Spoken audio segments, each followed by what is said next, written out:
The First Vienna Award was a treaty signed on November 2, 1938 pursuant to the Vienna Arbitration, which took place at Vienna's Belvedere Palace.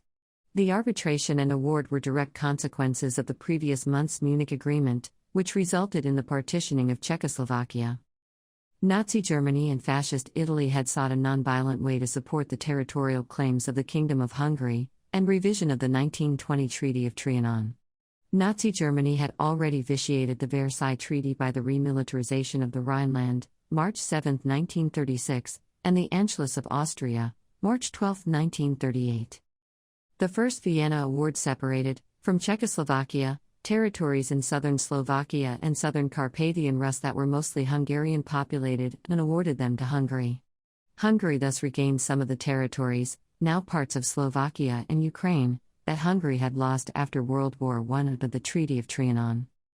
In mid-March 1939, Adolf Hitler gave Hungary permission to occupy the remainder of Carpathian Rus, officially known as Carpatho-Ukraine since December 1938.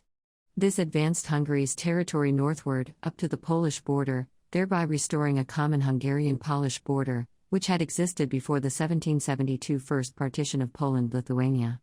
Before the end of World War I and the treaties of Trianon and Saint-Germain, the Carpathian region of the former Kingdom of Hungary, Transleithania, in Austria-Hungary had, to the north, bordered the Kingdom of Galicia and Lodomeria, a constituent part of Austria's Cisleithania.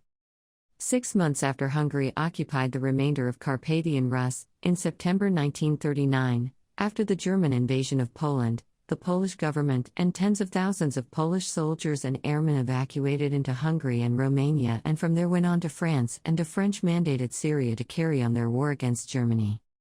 After World War II, the 1947 Treaty of Paris declared the Vienna Award null and void. In terms of international law, the Vienna Award was later ruled to be null and void.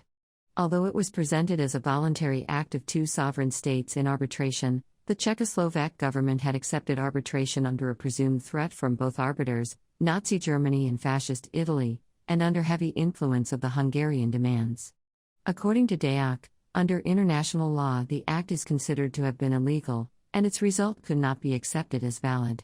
Just as for the Munich Agreement, which was later nullified, Czechoslovakia's interests were largely ignored, and the arbiters had used their military prowess to pressure those in the agreement. The Vienna Award was also found to be illegal at the end of World War II. From that legal standpoint, the Vienna Award never existed as a valid legal act.